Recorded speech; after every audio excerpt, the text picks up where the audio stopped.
Na faculdade você acaba vendo, quando você tem um bom tributário, mesmo assim você acaba vendo muitos conceitos, né, muito as noções gerais, a teoria geral, a Constituição, né, alguns dispositivos do CTN, mas na hora que chega ali no dia a dia, de colocar a mão na massa, surge essa dificuldade. E quando a gente fala de teses tributárias, o que é uma tese tributária? Tese tributária é quando você tem uma situação, o que acontece? A Receita Federal, os estados, os municípios, o fisco em geral, ele sempre dá uma interpretação para cobrar mais tributo. A gente tem lá a letra da Constituição, a letra da lei, mas na hora de interpretar essas disposições, o fisco faz uma interpretação para tributar algo a mais, né? A carga tributária, ele faz uma interpretação como se muitas coisas fossem tributáveis.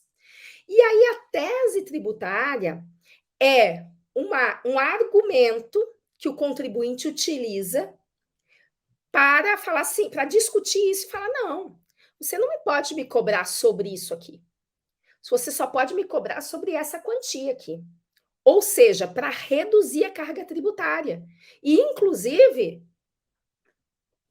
para recuperar o indevidamente o indevidamente ocorrido, né? Recolhido. Porque imagina, uma empresa veio durante anos a fio recolhendo sobre, vamos falar de folha de salários. A empresa, quando ela paga folha de salários, ela chama de folha de salários, ela chama de folha de pagamentos tudo o que ela paga ao empregado. Então, se ela tem lá, vamos dizer que o Alfredo, né? Alfredo ali, nosso aluno do Você Tributarista, vários alunos aqui presentes, né? A Rita, né? Então, vamos dizer que o Alfredo trabalha numa determinada empresa.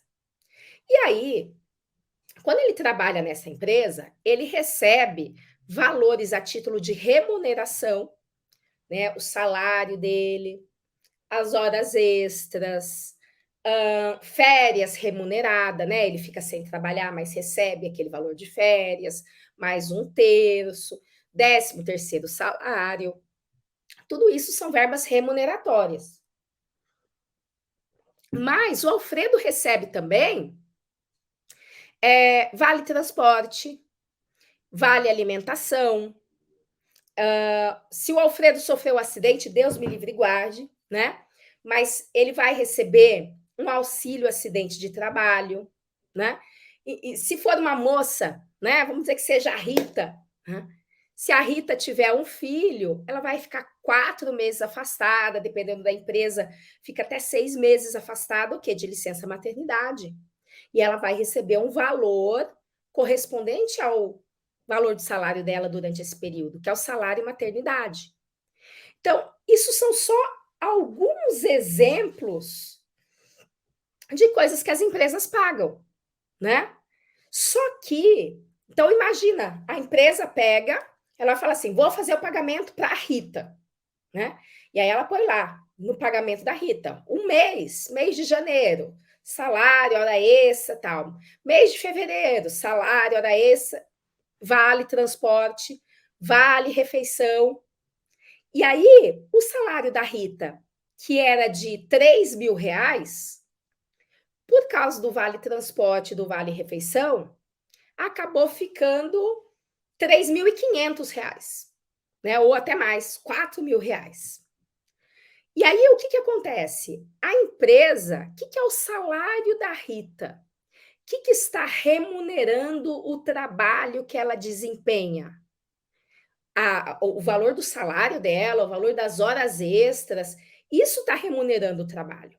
Agora, o vale transporte, a hora, o vale refeição, não, né? Isso não é o salário dela, não é uma remuneração dela, né? Que mais? Se a Rita tiver, como eu falei, filho, e aí sair de licença maternidade, ela vai acabar recebendo, vamos dizer que sejam 4 meses.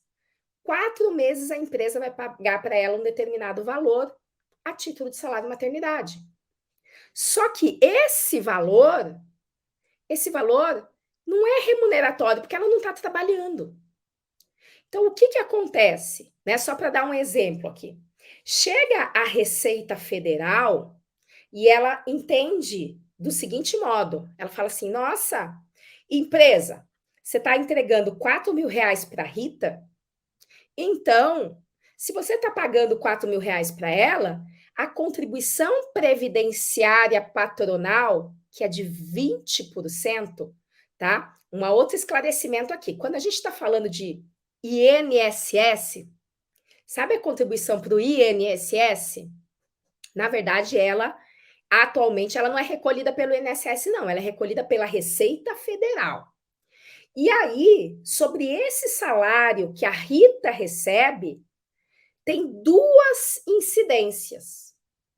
Tem o quê? A empresa pagou R$ 4.000 para a Rita. Então, sobre o valor que a empresa pagou, ela recolhe a contribuição previdenciária patronal. Ela tira do bolso dela 20% e recolhe. Outra coisa é a contribuição que é descontada da Rita. Então, a Rita vai receber R$ 4.000, mas sobre esse valor incide a contribuição previdenciária do trabalhador, que tem inclusive uma tabela de alíquotas variáveis, conforme maior o salário, maior a alíquota.